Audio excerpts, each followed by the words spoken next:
রাস্তাতে কুকুর বিড়াল দেখলে ভিড় ছিল। কেন এরা কোনো প্রাণী নয়, এদের কি রক্ত মাংস শরীর দিয়ে তৈরি নয়? এদের তো শরীরে লাগে। আমরা যে ধরে রাস্তাতে শুয়ে আছে, বিড়াল হোক কুকুর দিলেন, জোরে একটা ঢিল ছুঁড়লেন, একে টিউবো হোক তাকে টিউবি, কেন এদের লাগে না?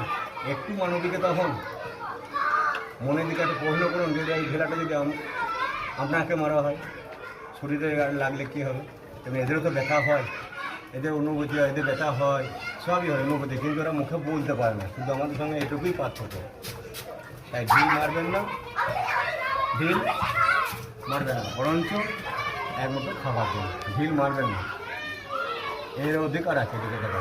কই রাস্তাতে ছাগলকে বা যারা টোটো সাইকেল বাইক 4 চাকা চালান, তারা দেখেছি কুকুরকে বেড়েই কি মারে না, দু একটা কুকুরকে দু একজন থাকে, সবাই নয় কিন্তু দু একজন কুকুরের ওপর দিয়ে চাপিয়ে দেন, ধাক্কা মেরে দেন রাস্তাতে থাকলে।